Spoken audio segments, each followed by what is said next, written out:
E aí, pessoal, tudo bem? Meu nome é Altair, professor de matemática aqui da Oficina do Estudante, e vamos continuar com o nosso trabalho de funções, né? Com os vídeos ligados ao conceito de funções. Bom, no último vídeo, nós classificamos 4 funções em injetora, sobrejetora e bijetora. Tá? Defini o que é ser uma função injetora, uma função sobrejetora e, consequentemente, uma função bijetora. Bom, aqui eu venho com os 4 exemplos de novo. Vamos fazer uma retomada das classificações rapidinho, pessoal, porque a ideia é o seguinte: por que classificar essas funções em injetora, sobrejetora e bijetora? Bom, pois bem, essa função aqui, ela é injetora porque cada elemento tem uma imagem distinta. E ela não é sobrejetora porque o conjunto imagem não coincide com o contradomínio. Muito bem. Essa função, ela é não injetora porque eu tenho 2 elementos com a mesma imagem. Isso não pode acontecer. Para que seja uma função injetora, não. E uma função sobrejetora porque o conjunto imagem coincide com o contradomínio. Aqui essa é uma função injetora e sobrejetora. Por quê? Primeiro, para cada elemento distinto, temos imagens distintas. E o conjunto imagem coincide com o contradomínio. E essa função, ela não é injetora e nem sobrejetora. Eu tenho 2 elementos distintos com a mesma imagem. E o contradomínio, o conjunto imagem, é diferente do contradomínio. Bom, turma. Então, a função que é injetora e sobrejetora é só essa daqui. E sendo injetora e sobrejetora, podemos classificar a função em função bijetora. E por que então nós classificamos uma função nesses quesitos aqui, né? E chegamos a uma conclusão de ser uma função bijetora? Porque toda função, ela tem um caminho. Aqui no caso, cada uma segue o caminho da esquerda para a direita, né? Associando elementos do conjunto de entrada para o conjunto de saída. Bom, pois bem. Agora, e se eu começar a fazer o caminho inverso? Seria pegar esse conjunto de partida e esse aqui sendo de chegada. Quais dessas funções se caracteriza como uma função realmente? Pessoal, só tem uma só. Ou seja, de todas essas 4 funções, só tem uma que tem inversa. É justamente a função bijetora, turma. Então, a única que, fazendo o caminho inverso, vai caracterizar realmente uma função. Vamos ver isso rapidinho? Turma, olha só. Vamos apagar aqui. E olha só o que acontece. Se eu fizer o caminho inverso, sobra elemento. Não pode acontecer isso numa função. Não pode sobrar elemento no conjunto de partida. Quando você faz o caminho inverso aqui, olha só o que acontece.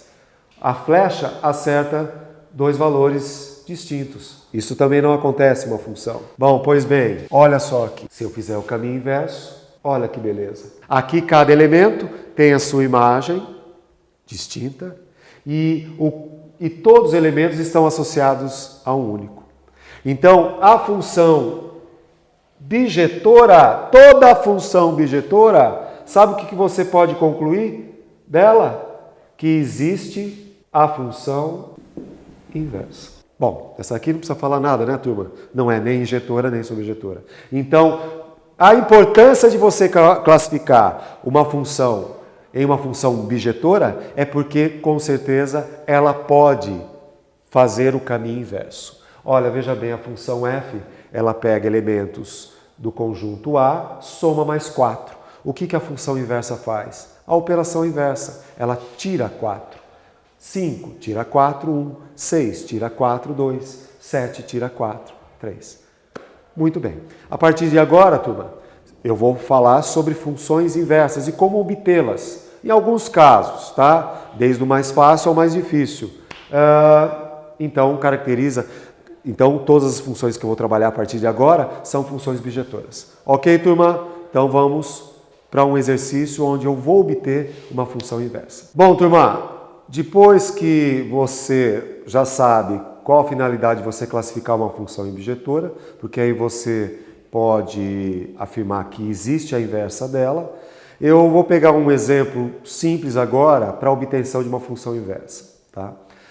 Tem funções que não são tão fáceis assim para você obter uma função inversa. Mas vamos lá, para você perceber qual é o mecanismo algébrico para se obter essa função inversa, vamos pensar num exemplo simples. Olha só, uma função do primeiro grau do tipo 2x menos 6.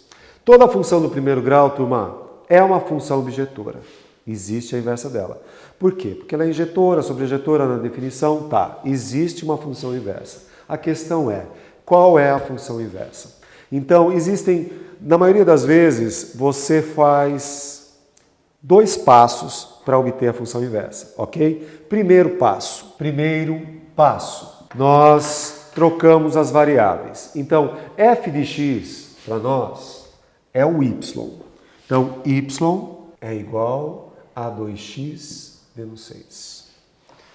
Então, o que é y vai virar x e o que é x vai virar y. Para dar aquela ideia de ser inversa. Para x eu tenho y, agora eu faço ao contrário. Então, trocando as variáveis, no lugar do y eu ponho x e no lugar do x eu ponho y. Ótimo. Vamos melhorar um pouquinho isso? Então vamos. Vamos colocar assim dessa maneira. Ótimo. Agora tem o segundo passo. O segundo passo é você isolar a variável y. Então agora eu vou colocar y em função de x. Então agora como que vai ficar aqui, turma? Isolando, olha, 2y menos 6 igual a x. Então eu vou ter o quê? Isolando a variável y, eu tenho, passa o menos 6 para lá somando, e o y dividindo. Muito bem, pessoal, olha, y em função de x deu essa expressão aqui. Olha só, o que essa função faz? Ela multiplica e subtrai. A ideia da função inversa é fazer as operações inversas em modo inverso. Então, olha só, lá o que eu fiz primeiro? Multipliquei, depois subtraí. Aqui, turma, o que eu fiz? Olha, somei, depois dividi. Então eu faço as operações inversas em modo inverso. Tudo bem, turma? Ah, mas é sempre simples assim? Não, não é sempre tão simples assim, mas a ideia é muito própria da função inversa. Tudo bem, turma? Deixa eu só mudar um pouquinho isso aqui. Só caracterizar bem, turma, a função do primeiro grau. Lembrem, função do primeiro grau tem o coeficiente angular e o coeficiente linear. Turma, essa é a função inversa. Sendo a função inversa de f de x, nós vamos chamar de f menos 1x. É aquela ideia do expoente negativo ser a inversa de algo. Tá? Então aqui nós chamamos de f menos 1x. É igual a meio de x mais 3. Bom, sabe o que nós vamos fazer agora, pessoal? Nós vamos ver como é o gráfico dessas duas funções. Bom, pessoal, então eu vou usar o GeoGebra agora para otimizar o nosso trabalho aqui, para representar os gráficos da função que eu apresentei no início e a função inversa que eu obtive, certo? Eu quero que vocês percebam a relação entre os gráficos da função e da sua inversa, ok? Tem algumas coisas bem interessantes, tá bom, pessoal? Então vamos lá, ó. A função f é 2x menos 6. Ela é uma função crescente, intercepta os eixos x e y no ponto 3, 0, 0, menos 6, ok? Vamos pensar nessa função que é a inversa de 2x menos 6, a função x sobre 2 mais 3. Você vai pensar, puxa vida, mas traçar o gráfico dessa função, bom, vocês sabem que é uma função do primeiro grau, o gráfico é uma reta, ok? Vamos pensar assim, se a função f, o 3 vai no 0 e o 0 vai no menos 6, a função inversa faz ao contrário, ou seja, quando o x é 0, o y é 3. Então vamos lá, turma. Aqui eu vou representar o ponto C. Ponto C, 0, menos 6, está aqui. E o ponto 3, 0. Bom, vamos chamar de D o ponto 0,3. As coordenadas eu coloquei em ordem contrária, né? Com certeza esse ponto faz parte da função g. E o outro ponto, que eu vou chamar de E, menos 6, 0. Que você percebe aqui que eu tenho 2 pontos, esses 2 pontos fazem parte da função g.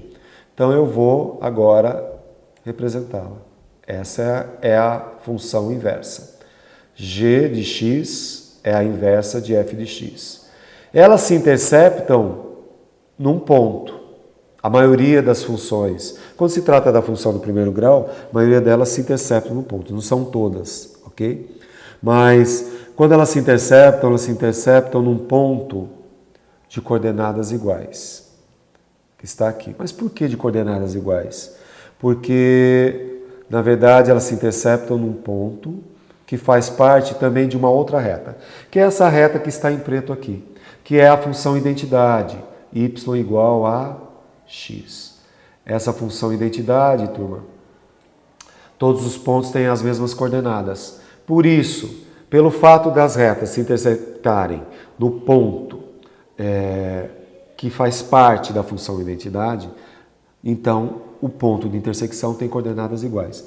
E outra coisa, turma, olhando aqui para o gráfico, existe a função inversa, é um reflexo da função direta f de x. É como se a função que está em preto aqui fosse um espelho. Tudo que acontece de um lado vai reproduzir do outro lado aqui. Tá? Então essa é a característica da função inversa.